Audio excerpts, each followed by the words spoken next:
ನನ್ನ ಹೆಸರು ಶ್ರಾವ್ಯ. ಒಂದು ಗೋದಾವರಿ ಪಕ್ಕದಲ್ಲಿರುವ ಸಣ್ಣ ಗ್ರಾಮ. ನಮ್ಮ ತಂದೆಯೊಬ್ರು ಕೃಷಿಕ. ಆಸ್ತಿ ಅಂತಸ್ತು ಅನ್ನೋದು ಜಾಸ್ತಿ ಇಲ್ಲದಿದ್ರೂ ಪ್ರೀತಿ ಪ್ರೇಮಕ್ಕೆ ಕಡಿಮೆ ಇಲ್ಲ. ಅಕ್ಕನ ಹೆಸರು ಅನುರಾಗ. ನೋಡ್ಲಿಕ್ಕೆ ತುಂಬಾನೇ ಸುಂದರವಾಗಿರ್ತಾಳೆ. ಆದರೆ ಅವಳಿಗೆ ವಿದ್ಯಾಭ್ಯಾಸದ ಮೇಲೆ ಹಾಗೇನೆ ಅವಳ ಸೌಂದರ್ಯ ಮೇಲೆ ಇರುವ ಕಾಳಜಿ ಅಡುಗೆ ಮಾಡುವುದರಲ್ಲಿ ಇಲ್ಲ. ಅಕ್ಕ, ನಾನಿದ್ದೀನಲ್ಲ, ನೀನ್ಯಾಕೆ ಚಿಂತೆ ಮಾಡ್ತೀಯಾ? ಅಡುಗೆ ಕೆಲ್ಸ ನಾನ್ ನೋಡ್ಕೋತೀನಿ ಅಂತ ಹೇಳ್ತಾ ಇದ್ದೆ. ಆ ಮಾತೆ ನನ್ನ ಅಕ್ಕನಿಗೆ ದೊಡ್ಡ ಶಾಪವಾಗಿತ್ತು ಅಂತ ನನಗೆ ಆವಾಗ ಅರ್ಥ ಆಗ್ಲಿಲ್ಲ. ಶ್ರಾವ್ಯ, ತುಂಬಾ ಹಸಿವಾಗ್ತಿದೆ, ಏನಾದ್ರೂ ಅಡಿಗೆ ಮಾಡಿ ಕೊಡ್ತೀಯಾ? ಮಾಡಿದೀನಿ ಕಣಮ್ಮ ಮಹಾರಾಣಿ. ಉಪ್ಪಿಟ್ಟು ಚಟ್ನಿನೂ ಮಾಡಿದೀನಿ, ಹೋಗಿ ತಿನ್ಕೊಂಬಾ. ನಾ ಕೈ ರುಚಿ ಅಮೃತ ಕಣೆ. ಅಕ್ಕ, ಈ ಮನೇಲಿ ಮಾತ್ರ ನನ್ನಿಂದ ನಿನ್ಗೆ ಅಡಿಗೆ ಮಾಡಿ ಕೊಡ್ಲಿಕ್ಕೆ ಸಾಧ್ಯ. ಆದ್ರೆ ನಾಳೆ ಮದ್ವೆ ಆಗಿ ಗಂಡನ್ ಮನೆಗೆ ಹೋದ್ರೆ ಅಲ್ಲಿ ನಾನ್ ಬಂದು ಅಡಿಗೆ ಮಾಡಿ ಕೊಡ್ಲಿಕ್ಕೆ ಆಗಲ್ಲ. ಏನೋ ಕಣೆ ಶ್ರಾವ್ಯ, ನನಗೆ ಚೆನ್ನಾಗಿ ಅಡಿಗೆ ಮಾಡಕ್ಕೆ ಗೊತ್ತಿರುವ ಗಂಡನನ್ನೇ ನಾನ್ ಮದ್ವೆ ಮಾಡ್ಕೋತೀನಿ. ಇಲ್ಲದಿದ್ರೆ ಮನೆಗೆ ಅಡಿಗೆ ಕೆಲ್ಸದವಳನ್ನೇ ಯಾರಾದ್ರೂ ಇಟ್ಕೋತೀನಿ. ಅಕ್ಕ ತುಂಬಾ ಅಮಾಯಕಿಯಾಗಿ ಅವತ್ತು ಹೇಳ್ಬಿಟ್ಲು. ಆದ್ರೆ ಅವಳ ಹಣೆ ಬರಹದಲ್ಲಿ ಬರೆದಿರುವುದೇ ಬೇರೆ. ನನ್ನ ಅಕ್ಕನ ಸೌಂದರ್ಯವನ್ನು ನೋಡಿ ಕೋಟೀಶ್ವರಿಯಾದ ರಾಜೇಶ್ವರಿ ಅಮ್ಮನ ಮಗನಾದ ಆನಂದಿಗೆ ಕೊಟ್ಟು ಮದುವೆಯನ್ನು ಮಾಡಿದ್ರು. ರಾಜೇಶ್ವರಿ ಅವರಿಗೆ ಆಸ್ತಿಪಾಸ್ತಿಗಿಂತ ಮನೆಯನ್ನು ಅಂದಚಂದವಾಗಿ ನೋಡ್ಕೊಳ್ಳುವ ಸೊಸೆ ಬೇಕಾಗಿತ್ತು. ಹಳ್ಳಿಯ ಹುಡುಗಿ ಅಲ್ವಾ ಇವಳು, ಇವಳಿಗೆ ಚೆನ್ನಾಗಿ ಮನೆ ಕೆಲಸ ಅಡಿಗೆ ಕೆಲಸ ಎಲ್ಲ ಗೊತ್ತಿರುತ್ತೆ ಅಂತ ಏನು ಕೇಳದೆ ಅಕ್ಕನ ಮದುವೆ ಮಾಡ್ಕೊಂಡು ಹೋಗ್ಬಿಟ್ರು. ಅಕ್ಕ ಕೂಡ ಏನು ಎಂತ ಅಂತ ಯೋಚನೆ ಮಾಡದೆ ಮದುವೆ ಮಾಡ್ಕೊಂಡು ಹೋಗ್ಬಿಟ್ಲು. ಆದ್ರೆ ಅಕ್ಕ ಅಲ್ಲೋದ್ಮೇಲೆ ಚೆನ್ನಾಗಿದ್ಲು. ನಿಜವಾದ ಸಮಸ್ಯೆ ಏನಂದ್ರೆ ಅಡುಗೆ ಮನೆಯಲ್ಲಿ ಶುರು ಆಯಿತು. ರಾಜೇಶ್ವರಿ ಅವರ ಅಡುಗೆ ಮನೆಯಲ್ಲಿ ಅಡಿಗೆ ಮಾಡ್ಲಿಕ್ಕೆ ಕೆಲಸದವರು ಇದ್ರೂ ಕೂಡ ಸೊಸೆ ಕೈಯಾರೆ ಅಡಿಗೆ ತಿನ್ಬೇಕು ಎನ್ನುವುದೇ ಅವರ ಕೋರಿಕೆ. ಅನುರಾಧ, ಇವತ್ತು ಅಡಿಗೆ ಮಾಡ್ಲಿಕ್ಕೆ ಅಡಿಗೆಯವರು ಬರ್ಲಿಲ್ಲ. ನೀನೇ ನಿನ್ ಕೈಯಾರೆ ಅಡಿಗೆ ಮಾಡಮ್ಮ. ತುಂಬಾ ಸ್ಪೆಷಲ್ ಎಲ್ಲ ಏನು ಬೇಡ. ಅನ್ನ, ನುಗ್ಗೆಕಾಯಿ ಸಾಂಬಾರ್, ಬೆಂಡೆಕಾಯಿ ಪಲ್ಯ ಇಷ್ಟಿದ್ರೆ ಸಾಕು. ಹಾಗೇನೆ ಹಳ್ಳಿಯ ಸ್ಟೈಲಲ್ಲೇ ಮಾಡಮ್ಮ, ತುಂಬಾ ರುಚಿಯಾಗಿ ಮಾಡು. ಅತ್ತೆ, ಅದು ಅದು ನನಗೆ. ಏನಮ್ಮ, ಏನಾಯ್ತು? ಹೊಸ ಸೊಸೆ ಅಲ್ವಾ, ಅದಕ್ಕೆ ನಿನ್ ಕೈ ರುಚಿ ತಿನ್ಬೇಕು ಅಂತ ಆಸೆ ಆಗ್ತಾ ಇದೆ. ಸರಿ ಸರಿ, ಬೇಗ ಹೋಗಿ ಅಡಿಗೆ ಮಾಡು. ಆನಂದ್ ಕೂಡ ನಿನ್ ಕೈ ರುಚಿ ತಿನ್ಬೇಕು ಅಂತ ಆಸೆ ಇಲ್ಲಿದ್ದಾನೆ. ಹೌದು ಅನುರಾಗ, ನೀನ್ ಹೋಗಿ ಟ್ರೈ ಮಾಡು.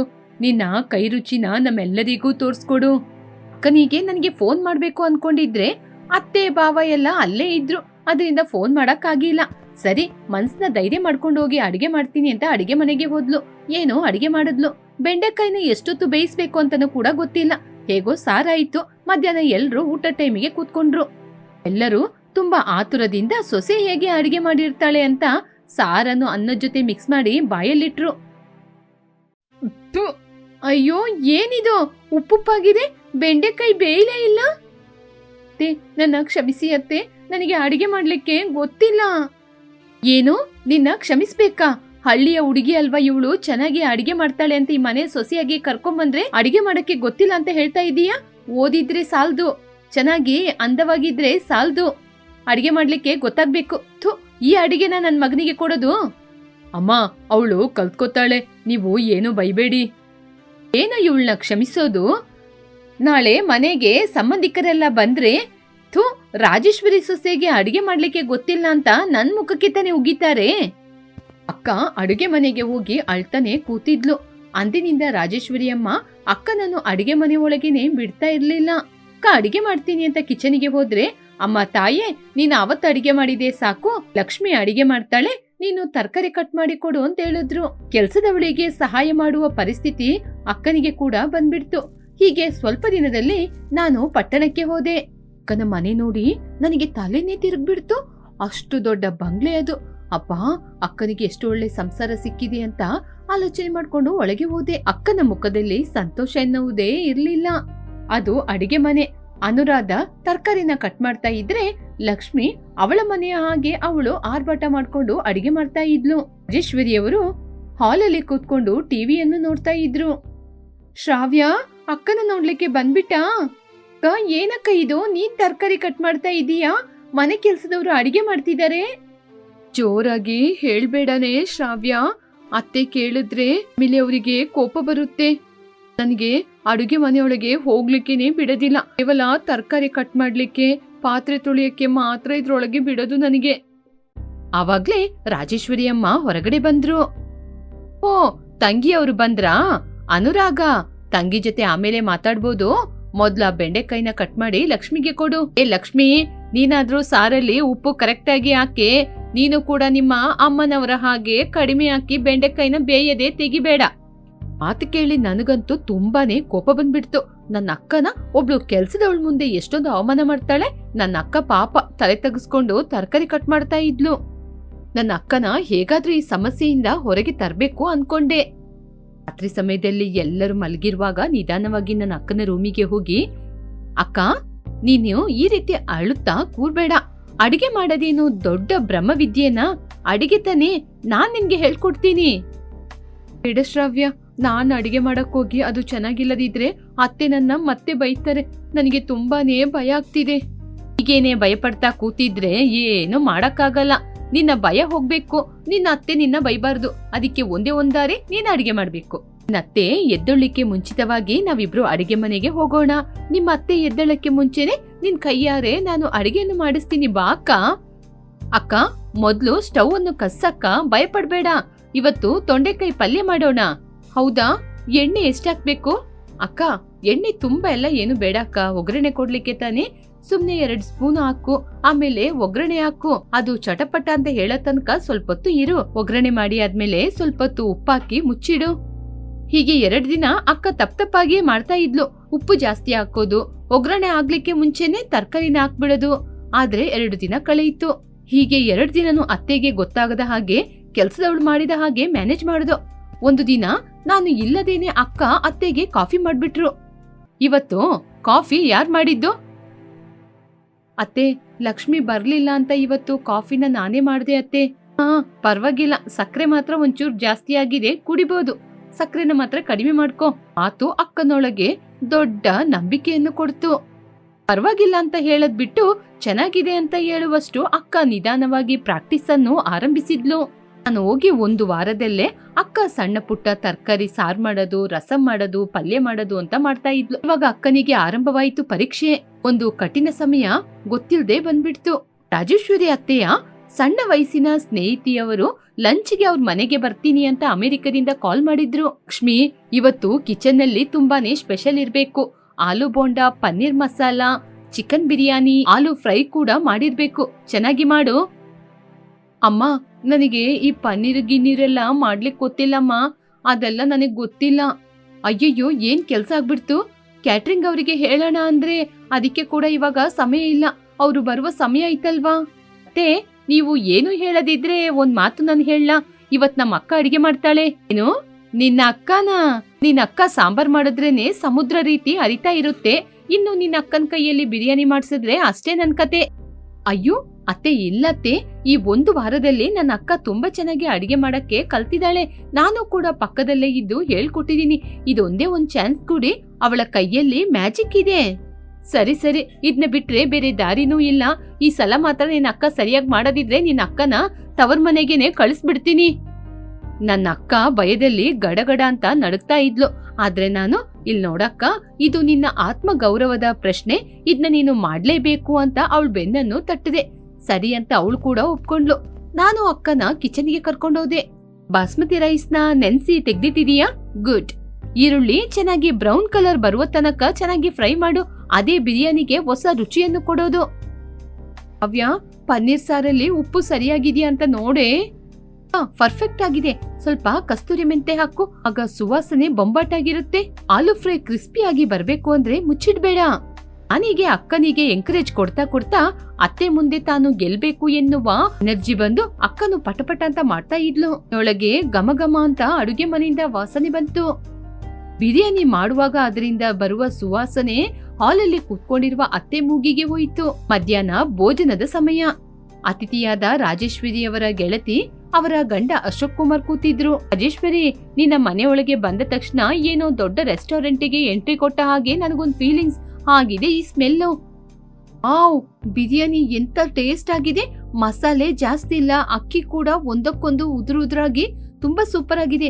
ಹೈದರಾಬಾದ್ ಅಲ್ಲಿ ಒಂದು ಹೋಟೆಲ್ ಅಲ್ಲಿ ಕೂತ ರೀತಿ ಒಂದು ಫೀಲಿಂಗ್. ರಾಜೇಶ್ವರಿ, ಈ ಪನ್ನೀರ್ ಟಿಕ್ಕಾ ಇದೆ ಅಲ್ವಾ, ಅಷ್ಟೊಂದು ರುಚಿಯಾಗಿದೆ. ನಿನ್ನ ಕೆಲ್ಸದವಳನ್ನ ಕರಿ, ಅವಳಿಗೆ ನಾನು 1,000 ರೂಪಾಯಿ ಟಿಪ್ಸ್ ಕೊಡ್ಬೇಕು ಅನ್ಕೊಂಡಿದೀನಿ. ಈ ಅಡಿಗೆನೆಲ್ಲ ಮಾಡಿದ್ದು ಕೆಲ್ಸದವಳಲ್ಲ, ಮತ್ತೆ ಇನ್ಯಾರು? ನೀನಾ? ನಿನಗೆ ಅಡಿಗೆ ಮಾಡಕ್ಕೆ ಗೊತ್ತಿಲ್ಲ? ಇದ್ನೆಲ್ಲ ಮಾಡಿದ್ದು ನನ್ನ ಸೊಸೆ ಅನುರಾಗ. ಅತ್ತೆ, ನಿಜವಾಗ್ಲೂ ಅನುರಾಗ, ತುಂಬಾ ಚೆನ್ನಾಗಿ ಮಾಡಿದೀಯಾ. ಅದ್ರಲ್ಲೂ ಈ ಆಲೂ ಫ್ರೈ. ಸಣ್ಣ ವಯಸ್ಸಲ್ಲಿ ನಮ್ಮ ಅಜ್ಜಿ ಕೂಡ ಇದೇ ರೀತಿ ಮಾಡಿ ಕೊಡ್ತಾ ಇದ್ರು. ನಿನ್ನ ಕೈಯಲ್ಲಿ ಏನೋ ಒಂದು ರುಚಿ ಇದೆ. ಸ್ವಲ್ಪ ಸಮಯದಲ್ಲೇ ಮನೆಗ್ ಬಂದವರೆಲ್ಲ ಚೆನ್ನಾಗಿ ಊಟ ಮಾಡಿ ಹೊರಟು ಹೋದ್ರು. ಅಮ್ಮ, ಇವಾಗ ನನ್ ಮಾತ್ ಕೇಳ್ತೀಯಾ? ನಾನು ಹೇಳ್ದೆ ಅಲ್ವಾ ಅನುರಾಗ ಗ್ರೇಟ್ ಅಂತ. ಹೌದು ಕಣೋ, ಇಷ್ಟು ದಿನ ನನ್ ಸೊಸಿನ ನಾನು ಏನೋ ಲೆಕ್ಕಾಚಾರ ಹಾಕಿದ್ದೆ. ಅಮ್ಮ ಶ್ರಾವ್ಯ, ಇದರ ಹಿಂದೆ ನಿನ್ನ ಶ್ರಮ ತುಂಬಾ ಇದೆ ಅಮ್ಮ. ನಿನಗೂ ಕೂಡ ತುಂಬಾ ದೊಡ್ಡ ಥ್ಯಾಂಕ್ಸ್ ಕಣಮ್ಮ. ನೀವಿಬ್ರು ಸೇರಿ ಈ ದಿನ ನನ್ನ ಮರ್ಯಾದಿನ ಉಳಿಸಿದ್ರಿ.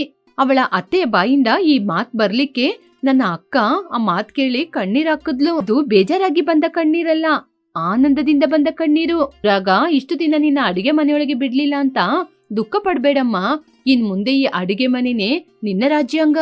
ನಿನಗೆ ಬಂದ ಹಾಗೆ ಮಾಡು, ಚೆನ್ನಾಗಿ ರುಚಿಯಾಗಿ ಮಾಡು. ಆದ್ರೆ ಆ ಸಾಂಬಾರ್ ಮಾತ್ರ ಮಾಡುವಾಗ ನಿನ್ ತಂಗಿ ಜೊತೆ ಕೇಳ್ಕೊಂಡ್ ಮಾಡು. ಸರಿ ಅತ್ತೆ.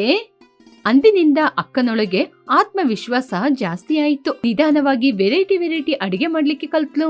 ಮನೆಯಲ್ಲಿ ಯಾವ ಹಬ್ಬ ಹರಿದಿನ ಬಂದ್ರೂ ಕೂಡ ಅನುರಾಗನ ಅಡಿಗೆನೆ ಆ ಮನೆಯಲ್ಲಿ ಆಗ್ಬೇಕು ಅಂತ ಎಲ್ಲರ ಬಾಯಲ್ಲೂ ಬರ್ತಾ ಇತ್ತು. ಅಕ್ಕ ಅವಳ ಅತ್ತೆಯಿಂದ ಬೈಸ್ಕೊಂಡಿದ್ದು ಹೋಗಿ ಒಳ್ಳೆ ಹೆಸರು ಪಡಿಬೇಕು ಅಂತ ಆಸೆ ಪಟ್ಲು.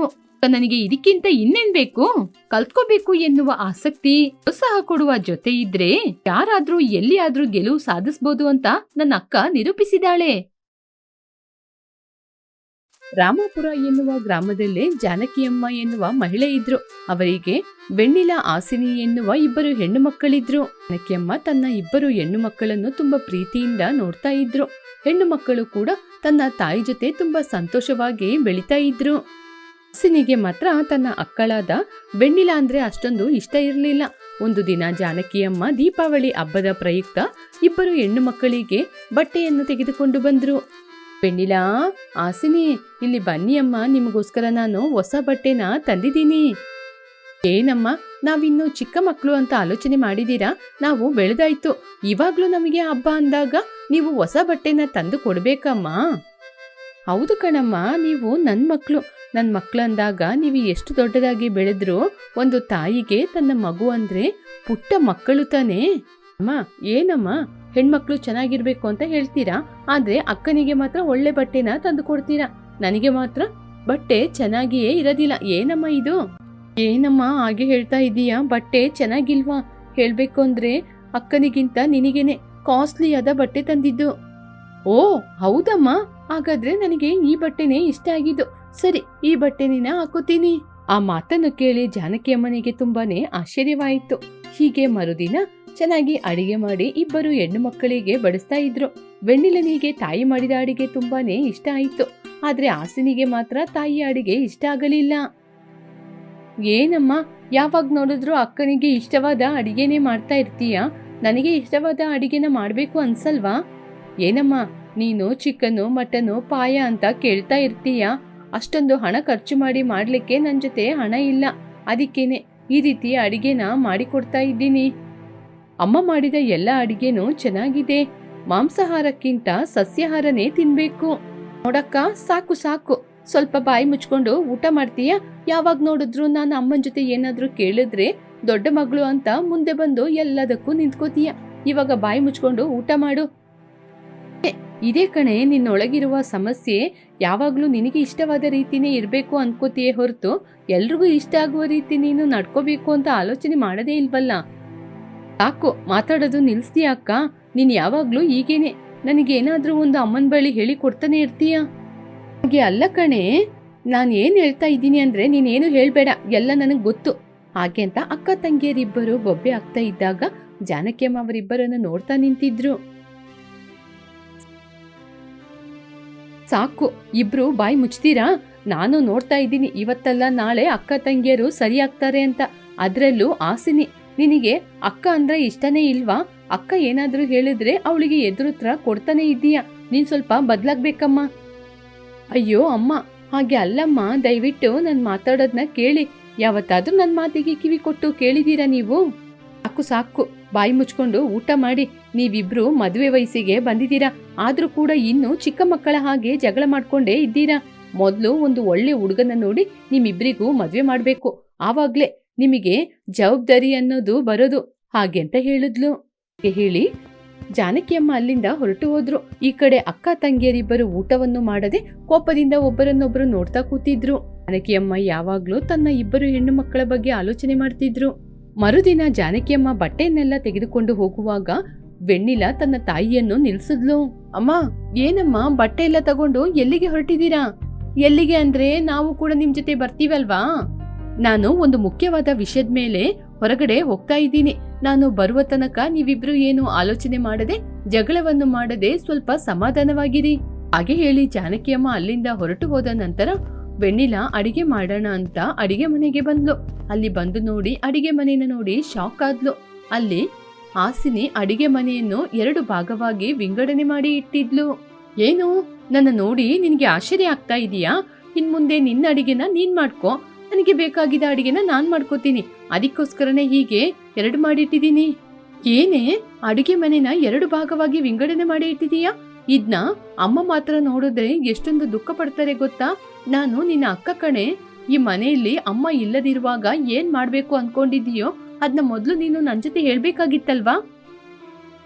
ಏನು, ಅಕ್ಕ ಅಂದ್ರೆ ನಿನಗೆ 2 ಕೊಂಬೆ ಇದೆಯಾ? ಇನ್ ಮುಂದೆ ನಿನ್ ವಿಚಾರಕ್ಕೆ ನಾನು ಯಾವುದೇ ಕಾರಣಕ್ಕೂ ಬರೋದಿಲ್ಲ. ಹಾಗೇನೆ ನನ್ ವಿಚಾರಕ್ಕೆ ನೀನು ಯಾವುದಕ್ಕೂ ಬರ್ಬೇಡ. ನಿನ್ ಕೆಲ್ಸನ ನೋಡ್ಕೋ. ತಂಗಿಯ ಮಾತನ್ನು ಕೇಳಿ ವೆಣ್ಣಿಲ ತುಂಬಾನೇ ದುಃಖಪಟ್ಲು. ಆನಂತರ ಏನು ಮಾಡಲು ಸಾಧ್ಯವಿಲ್ಲ ಅಂತ ಅವರಿಬ್ಬರು ಬೇರೆ ಬೇರೆ ಅಡಿಗೆಯನ್ನು ಮಾಡ್ಕೊಳ್ತಾ ಇದ್ರು. ಹೀಗೆ ಚಳಿಕಾಲ ಆಗಿರುವುದರಿಂದ ಬಿಸಿ ಬಿಸಿಯಾಗಿ ಅಡಿಗೆಯನ್ನು ಮಾಡಿ ಊಟ ಮಾಡ್ತಾ ಇದ್ಲು ವೆಣ್ಣಿಲ. ಹಾಸಿನಿ ಮಾತ್ರ ಅವಳಿಗೆ ಇಷ್ಟವಾದ ನಾನ್ ವೆಜ್ ಅಡಿಗೆಯನ್ನು ಅತಿಯಾಗಿ ಮಾಡಿ ತಿಂತಾ ಇದ್ಲು. ಒಂದು ದಿನ ದೂರದ ಸಂಬಂಧಿಕರಾದ ರಂಗಯ್ಯ, ಕಾಂತಮ್ಮ ಮನೆಗೆ ಬಂದ್ರು. ಅಕ್ಕ ತಂಗಿರಿಬ್ಬರನ್ನು ನೋಡಿ, ಮಕ್ಳೇ, ನಿಮ್ನ ನೋಡ್ಲಿಕ್ಕೆ ಎಷ್ಟೊಂದ್ ಚೆನ್ನಾಗಿದ್ದೀರಾ. ಯಾವಾಗ್ಲೂ ಚಿಕ್ಕ ವಯಸ್ಸಲ್ಲೇ ನೋಡಿದ್ದು. ಸರಿ, ಹೌದು, ಅಮ್ಮ ಎಲ್ಲಿ? ಮನೆಯಲ್ಲಿ ಅಮ್ಮನೇ ಕಾಣ್ತಾ ಇಲ್ಲ, ಎಲ್ಲೋದ್ರು? ಅಮ್ಮ ಒಂದ್ ಸಣ್ಣ ಕೆಲ್ಸದ ಮೇಲೆ ಊರಿಗೆ ಹೋಗಿದ್ದಾರೆ. ಹೌದು, ನೀವ್ಯಾರು? ನಿಮ್ಮಿಬ್ರಿಗೂ ನಾನು ಅತ್ತೆ ಆಗ್ತೀನಿ. ಈ ಕಡೆ ಒಂದ್ ಕೆಲ್ಸದ ಮೇಲೆ ಬಂದೆ, ಅದಕ್ಕೆ ನೋಡ್ಕೊಂಡು ಹೋಗೋಣ ಅಂತ ಬಂದೆ.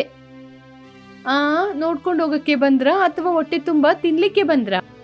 ಹೌದಮ್ಮ, ಹೌದು. ಹೆಣ್ಮಕ್ಳು ಅಂದ್ಮೇಲೆ ಸ್ವಲ್ಪ ಕೋಪ ಇರ್ಬೇಕು. ಆ ಕೋಪ ನಿನ್ ಮುಖದಲ್ಲಿ ತುಂಬಾನೇ ಇದೆ.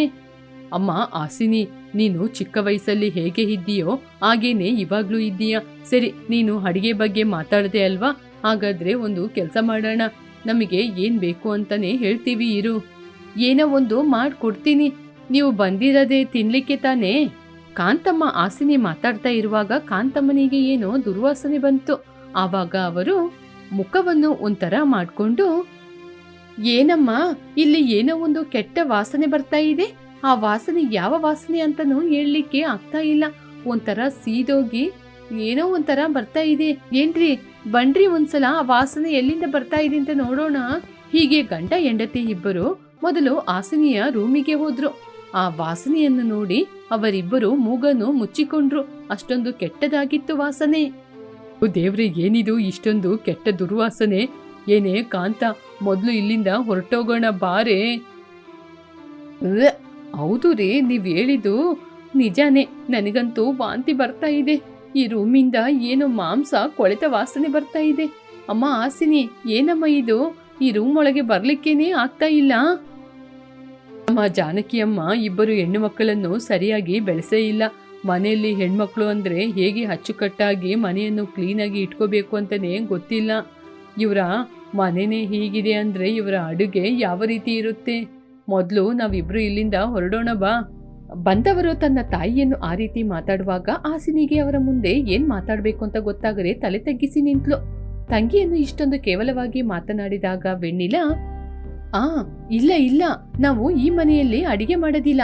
ನಾವು ಪಕ್ಕದ ರೂಮಲ್ಲೇ ಅಡಿಗೆ ಮಾಡೋದು. ಈ ರೂಮಲ್ಲಿ ಏನೋ ಇಲಿಮರಿ ಸತ್ತ ಹಾಗಿದೆ, ಅದಕ್ಕೇನೆ ಹಾಗೆ ವಾಸನೆ ಬರ್ತಾ ಇದೆ. ಅಲ್ಲಿ ನೋಡಿ, ಅದೇ ನಾವು ಅಡಿಗೆ ಮಾಡುವ ರೂಮ್. ಹೌದಾ, ಸರಿ ಆಯ್ತು ಬಾಮ್ಮ. ಅಲ್ಲಿ ಹೋಗಿ ನೋಡಿದ್ರೆ ತಾನೇ ಆ ಮನೆ ಹೇಗಿದೆ ಅಂತ ಗೊತ್ತಾಗೋದು. ಹಾಗೆ ಹೇಳಿದಾಗ ಅವರಿಬ್ಬರು ವೆಣ್ಣಿಲನ ಜೊತೆ ಸೇರಿ ಪಕ್ಕದ ಅಡಿಗೆ ಮನೆಗೆ ಹೋದ್ರು. ಆ ಅಡಿಗೆ ಮನೆಯಲ್ಲಿ ಸುವಾಸನೆ ಚೆನ್ನಾಗಿ ಬರ್ತಾ ಇತ್ತು. ವಸ್ತುಗಳೆಲ್ಲ ತುಂಬಾ ಶುದ್ಧವಾಗಿ ಜೋಡಣೆಯಾಗಿತ್ತು. ಹಾಗೇನೆ ವೆಣ್ಣಿಲ ಅಡಿಗೆ ಮನೆಯಲ್ಲಿ ಅಡಿಗೆಗೋಸ್ಕರ ಉಪಯೋಗ ಮಾಡುವಂತ ವಸ್ತುಗಳನ್ನು ಚೆನ್ನಾಗಿ ಜೋಡಣೆ ಮಾಡಿ ಇಟ್ಟಿದ್ಲು. ಅದನ್ನು ನೋಡಿ ಕಾಂತಮ್ಮ ರಂಗಯ್ಯ ತುಂಬಾನೇ ಸಂತೋಷಪಟ್ರು.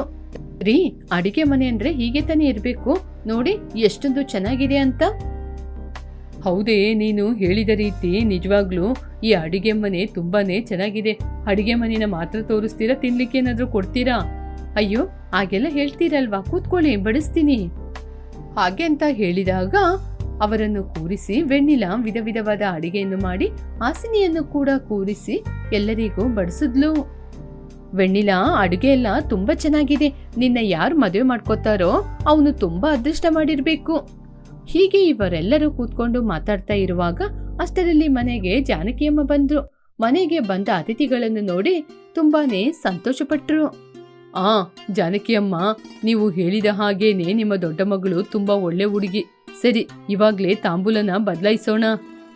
ಮುಂದಿನ ವಾರನೇ ಮದ್ವೆ ಕೂಡ ಇಟ್ಕೊಳ್ಳೋಣ. ಹೀಗೆ ಅಣ್ಣ ಯಾವಾಗ ಹೇಳ್ತಾರೋ ಆವಾಗ್ಲೇ ಮದ್ವೆಯನ್ನು ಕೂಡ ಮಾಡ್ಬಿಡೋಣ. ಹೀಗೆ ಇವರೆಲ್ಲರೂ ಕೂತು ಮಾತಾಡ್ತಾ ಇರುವಾಗ ವೆಣ್ಣಿಲಾ ಹಾಸಿನಿ ಅವರನ್ನು ನೋಡಿ ಆಶ್ಚರ್ಯಪಟ್ರು. ಅದರಲ್ಲೂ ಕೂಡ ಹಾಸಿನಿ, ಅಮ್ಮ ಏನಮ್ಮ, ಯಾರಿಗೆ ಯಾರ ಜೊತೆ ಮದುವೆ? ಇದು ನಿನ್ನ ಅಕ್ಕ ವೆಣ್ಣಿಲನಿಗೆ ಇವರ ಮಗನ ಜೊತೆ ಮದುವೆ, ಅದೇ ಏರ್ಪಾಡನ್ನು ಮಾಡ್ತಾ ಇದ್ದೀವಿ. ಹೌದು, ನಿಮ್ಮ ಮಗಳು ವೆಣ್ಣಿಲಾ ತುಂಬಾನೇ ಒಳ್ಳೆ ಹುಡುಗಿ. ಅವಳು ಅಡಿಗೆ ಮನೆಯನ್ನು ಇಟ್ಟಿರುವ ಶುಚಿತ್ವವನ್ನು ನೋಡಿ ನಮಗೆ ತುಂಬಾನೇ ಸಂತೋಷವಾಯಿತು. ಈ ರೀತಿ ಒಂದು ಸೊಸೆ ನಮ್ಮ ಮನೆಗೆ ಬರೋದು ಅಂದ್ರೆ ನಾವು ಕೂಡ ಅದೃಷ್ಟ ಮಾಡಿರ್ಬೇಕು. ಹೌದು, ವೆಣ್ಣಿಲಾ ತಂಗಿ ಮಾಡಿದ ತಪ್ಪನ್ನು ಹೇಗೆ ಚೆನ್ನಾಗಿ ಮುಚ್ಚಿಟ್ಲು ಗೊತ್ತಾ? ನಿಮಗೆ ಎಲ್ಲ ವಿಷಯನೂ ಗೊತ್ತಾ? ಗೊತ್ತಮ್ಮ, ಎಲ್ಲಾ ವಿಚಾರನೂ ಗೊತ್ತಾದ್ಮೇಲೆನೆ ಇಲ್ಲಿಗೆ ಬಂದಿದ್ದು. ಇಲ್ಲಿ ನೋಡಮ್ಮ ಹಾಸಿನಿ, ನಿನ್ನ ರೂಮನ್ನು ನೋಡಿದಾಗನೇ ನಿನ್ ಮನ್ಸು ಯಾವ ರೀತಿ ಅಂತ ಗೊತ್ತಾಯ್ತು. ಇನ್ ಮುಂದೆ ಆದ್ರೂ ನಿನ್ನ ಅಕ್ಕನನ್ನು ನೋಡಿ ಎಲ್ರ ಜೊತೆ ಹೇಗಿರ್ಬೇಕು, ಹೇಗೆ ಶುದ್ಧವಾಗಿರ್ಬೇಕು ಅಂತ ಹೇಗಾದ್ರೂ ಕಲ್ತ್ಕೊಮ್ಮ. ಯಾರು ಏನೇ ಹೇಳಿದ್ರು ಇವಳು ಎಲ್ಲಿ ಬದ್ಲಾಗ್ತಾಳೆ, ಅವಳೆ ತಾನೇ ನೋಡಿ ಬದ್ಲಾಗ್ಬೇಕು. ಹಾಗೆ ಅಂತ ಎಲ್ಲರೂ ಮಾತಾಡ್ತಾ ಇರುವಾಗ ಅವರ ಮಾತನ್ನು ಕೇಳಿ ಹಾಸಿನಿ ಅಂದಿನಿಂದ ಬದ್ಲಾದ್ಲು. ಹೀಗೆ ಒಂದೇ ವಾರದಲ್ಲಿ ವೆಣ್ಣಿಲನಿಗೂ ರಾಮುಗೂ ಮದುವೆಯಾಯಿತು. ಹಾಸಿನಿ ವೆಣ್ಣಿಲನನ್ನು ನೋಡಿ ಅಳುತ್ತಾ, ಅಕ್ಕ, ನನ್ನನ್ನು ಕ್ಷಮಿಸೆ. ನೀನು ನನ್ನ ಜೊತೆ ಇರುವಾಗ ನಿನ್ ಪ್ರೀತಿ ನಂಗೆ ಅರ್ಥ ಆಗಿಲ್ಲ. ನೀನನ್ನ ಬಿಟ್ಟು ಹೋಗುವಾಗನೇ ದುಃಖ ಆಗ್ತಾ ಇದೆ. ಹಾಸಿನಿ, ಅಳ್ಬೇಡ ಕಣೆ. ನೀನ್ ಏನ್ ಮಾಡಿದ್ರು ನನಗೆ ಸಂತೋಷನೇ. ಯಾಕೆ ಅಂದ್ರೆ ನೀನ್ ನನ್ನ ತಂಗಿ ಅಲ್ವಾ. ಹೀಗೆ ತನ್ನ ತಂಗಿಯಾದ ಹಾಸಿನಿಯನ್ನು ತಬ್ಬಿಕೊಂಡು ಅಳ್ತಾ ಇದ್ಲು ವೆಣ್ಣಿಲಾ. ಹೀಗೆ ಅಂದಿನಿಂದ ತನ್ನ ತಾಯಿಯ ಜೊತೆ ಇದ್ದುಕೊಂಡು ಹಾಸಿನಿ ತನ್ನ ತಾಯಿಯನ್ನು ಚೆನ್ನಾಗಿ ನೋಡ್ಕೊಂಡು ಚೆನ್ನಾಗಿ ಅಡಿಗೆಯನ್ನು ಮಾಡ್ತಾ ಇದ್ಲು.